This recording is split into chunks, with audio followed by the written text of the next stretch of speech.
बातम्यांचा तो प्रत्येक पैलू ज्याने तुमचा दिवस ठरतो. गावागावातील ती प्रत्येक बातमी ज्याने तुमच्या भावना जोडल्या आहेत. बातम्यांच्या सुरुवातीपासून तर शेवटपर्यंतचा प्रवास. बातम्यांचं ते प्रत्येक सत्य आपल्या आवडत्या KW11 न्यूजवर. आमची विश्वासार्हता, समाजाची लोकप्रियता. राहता शहराच्या वैभवात भर पाडणारे आभाळे बंधूंचे साई दत्त मेडिकल जनरल स्टोअरचं भव्य उद्घाटन समारंभ वरद विनायक सेवाधामचे संस्थापक गुरुवारी हरिभक्त परायण उद्धवजी महाराज मंडलिक यांच्या शुभहस्ते मोठ्या उत्साहात संपन्न झालाय. या कार्यक्रम प्रसंगी गणेश कारखान्याचे माजी चेअरमन मुकुंदराव सदाफळ, निवृत्त वरिष्ठ वैद्यकीय अधिकारी doctor PG Gunjal, doctor Avinash Satav, doctor Rahul Cholke, Bhausaheb Gadhave, doctor Santosh Bhavar, Vijayrao Nale तसेच सोपानराव गल्हे, दत्तात्रय शिंदे आदी मान्यवरांच्या प्रमुख उपस्थितीमध्ये हा उद्घाटन समारंभ संपन्न झालाय. या प्रसंगी आभाळे कुटुंबाच्या वतीने दिलीपराव सातव, जालेंद्र गाढवे, गोरक्षनाथ मोरे, सोपान काका कासार, सुरेशराव गाडेकर, श्रीराम मागरे, ओंकार नाना भवर आदी मान्यवरांचा सन्मान संपन्न झालाय. या कार्यक्रमाप्रसंगी विजयराव धतुरे, काशीनाथ नळे, भाऊसाहेब तरस, भाऊसाहेब इंगळे, अण्णा शेळके, गीताराम विखे, प्रशांत नालकर, रमेश दौंड, अशोकराव गल्हे, चेतन शिंदे, इंद्रभान राऊत, प्रतापराव शिंदे, राजू मामा नळे, भारत लोखंडे, दिलीप मामा शेळके, ज्ञानेश्वर चौधरी, राजेंद्र आगरे, अमोल गाढवे, जालेंद्र गाढवे, गोरखनाथ मोरे, डॉक्टर संदीप मोरे, भाऊसाहेब मोरे, बाळासाहेब गाढवे, विष्णुपंत गाढवे, अण्णासाहेब आगरे, बाळासाहेब सदाफळ, नवनाथ कारले, भाऊसाहेब कारले, हौशीराव आगरे आदी मान्यवर यावेळी उपस्थित होते. या कार्यक्रम प्रसंगी आभाळे कुटुंबातील मच्छिंद्र आभाळे, गोरक्षनाथ आभाळे, ज्ञानेश्वर आभाळे, प्रवीण आभाळे, स्वप्नील आभाळे, दत्ता आभाळे, प्रतीक आभाळे तसेच समस्त आभाळे पाटील परिवार मोठ्या संख्येने उपस्थित होता. शहरी भागाकडे जाऊन स्वतःचं अस्तित्व सिद्ध करण्याची कला आमच्या गावातील या मच्छिंद्र पाटील आभाळेंच्या चिरंजीवांनी दत्तांनी हे स्वीकारलेले आहे. खरं वास्तविक आरोग्याच्या बाबतीत इतकी गरजेची बाब असलेली आरोग्य सेवा आपण देण्याकरता राहता नगरीत आलो. त्याच्याबद्दल राहता नगरवासियांनी आपणाला जे सहकार्य केलं त्यांनाही आपण धन्यवाद देऊ. आणि या पुढच्या भविष्य काळामध्ये मी दत्ताला निश्चितपणे सगळ्यांच्या वतीनं धन्यवाद देतो. आणि सुद्धा हा बिझनेस अत्यंत आगळा वेगळा आणि नाव लोक केला जावा अशी देवीच्या चरणी आणि वीरभद्र चरणी प्रार्थना करतो आणि थांबतो. आज या ठिकाणी हरिभक्त परायण उद्धवजी महाराज यांच्या हस्ते या मेडिकलचं आणि जनरलचं उद्घाटन झालं. यांचे मालक आहे आभाळे पाटील. आभाळे पाटील हे कुटुंब त्यांच्यावरती सुद्धा बोलावंसं वाटतं. आभाळे पाटील यांचे जे वडील होते दगडू पाटील गोविंद आभाळे यांची परंपरा ही वारकरी संप्रदायाची होती. त्यांचं जीवन वारकरी संप्रदायामध्ये गेलं. त्यांनी आपली मुलगी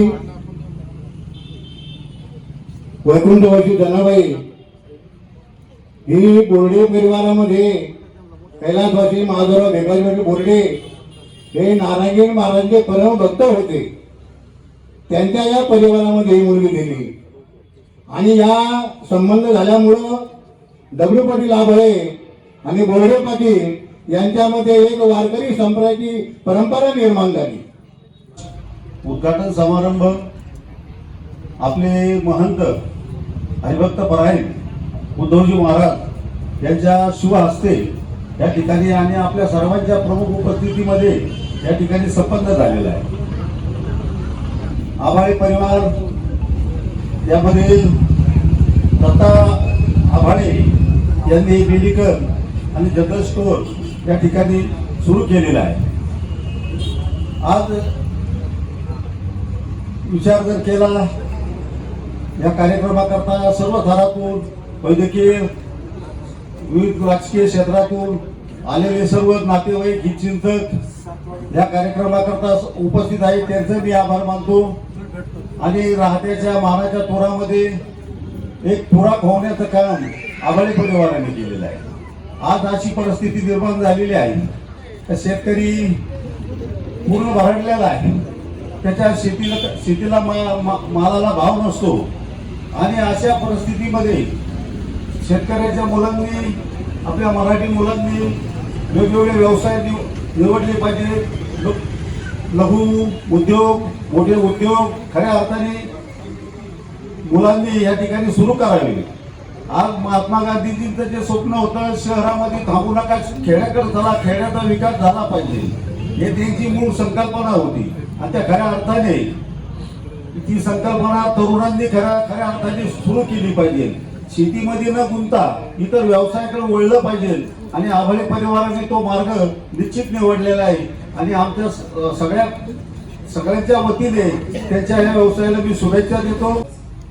मंचावरील आणि मंचासमोरील सन्माननीय उपस्थित, तुमच्यासारखा मीही महाराजांचं व्याख्यान ऐकायला आलो आहे. मी काय दोन शब्द ऐकण्यासाठी उत्सुक आहे, त्यामुळे मी बिलकुल वेळ घेणार नाही. या प्रसंगी दत्तजींना फार छान मुहूर्त निवडला आहे. आज राजमाता जिजाऊंची जयंती आहे, शाकंभरी पौर्णिमा आहे, छान मुहूर्त आहे. आणि चांगल्या माणसाकडनं, म्हणजे चांगल्या नाही उत्तम माणसाकडनं ते उद्घाटन करून घेतलेलं आहे. त्यामुळं त्याचा व्यवसाय उत्तम चालेल ही मला खात्री आहे. मी जास्त वेळ न घेता मला इथं उपस्थित केलं, सत्कार केला, त्याबद्दल त्यांचे आभार आणि आणि सर्वांनीच सांगताना एक गोष्ट आवर्जून सांगितली. सातव पाटलांनी शुभेच्छा दिल्या, मुकुंदांनी दिल्या, श्रीराम महाराज बोलले. आणि सर्वांचं जे काही सांगणं होतं की ग्रामीण भागातील शेतकऱ्यांच्या मुलांनी आता काही ना काही व्यावसायिक शिक्षण घेऊन काही ना काही चांगले व्यवसाय केले पाहिजे. मला वाटतं मच्छिंद्र पाटील, वृक्ष पाटील ही सगळी मंडळी या बाबतीमध्ये अत्यंत सुसंस्कृत आहेत. त्यांनी आपल्या कुटुंबांमध्ये अध्यात्म टिकवलेलं आहे, शिक्षणाची चांगली सुरुवात त्यांनी केलेली आहे. आणि व्यवसायामध्ये सुद्धा यशस्वी असलेला परिवार. श्रीराम महाराजांनी मगाशी बरीच उदाहरणं सांगितली या परिवाराची. तेव्हा निश्चितपणे मेडिकल सुद्धा हे उत्तम प्रकारे चालेल, ही मुलं चालवतील. अर्थात समाजाला सेवा देणं ही एक परमार्थाची सेवाच आहे. मग ती कोणती सेवा असो, वैद्यकीय सेवा असो, अन्नदानाची सेवा असो, ज्ञानदानाची सेवा असो, वेगवेगळे समाजाचे प्रश्न सोडवण्यासाठी जे वेगवेगळ्या डिपार्टमेंटमध्ये काम चालतं त्या सगळ्या समाजाच्या सेवा आहे. आणि या सेवा ज्या वेळेला आपण अत्यंत मनोभावे करतो की समोरच्याला काहीतरी चांगला त्याचा रिझल्ट मिळावा ही भावना आपल्या मनात असते, त्यावेळेला फक्त आपल्याला पैसेच मिळत नाही तर समोरच्याचे आशीर्वादही मिळतात. मला वाटतं या दुकानात बसताना दोन प्रकारची संधी आहे. एक तर व्यावसायिक उलाढाल करून दोन पैसे आपण मिळवलेच पाहिजे. तुकाराम महाराज म्हणतात की जोडोनिया धन उत्तम व्यवहारे, उदास विचारे वेच करी. कुठल्याही माणसाला काही ना काही दोन पैशाची संपत्तीची त्यानं जमवाजमव जर केली नाही त्याचं जीवन कसं चालेल. पण हे करताना येणाऱ्या माणसाला त्याला एखादी गोष्ट समजत नसेल तर आपण आणखी समजावून सांगू की हे नाही तुम्ही हे घ्या. आपल्याला बरेच अनुभव असे येतात व्यवसायात.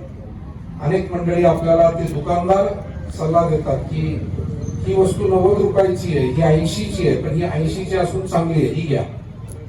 असं सांगणारे सुद्धा सज्जन आपल्याला भेटतात. आणि मग असं लक्षात येतं की ही माणसं फक्त पैसे कमवत नाही, हे माणसं आशीर्वाद सुद्धा कमवतात. आणि मला वाटतं आपल्या प्रत्येक कुटुंबामध्ये हा धार्मिक संस्कार असल्यामुळे आपल्या शेतकऱ्यापासून, व्यापाऱ्यापासून, अधिकारी कर्मचाऱ्यापर्यंत सगळी माणसं, बहुतेक माणसं अशा पद्धतीनं पुण्य परोपकार करत आपला उद्योग व्यवसाय करतात. नव्या पिढीनं सुद्धा आपल्या वाडवडिलांचा हाच विचार, संस्कार मनामध्ये ठेवून आपण जो व्यवसाय करतोय त्यातून काही ना काही आपल्याला पुण्य परोपकार मिळावा ही भावना मनात ठेवून हे केल्यास परमेश्वराचे आशीर्वाद मिळतात.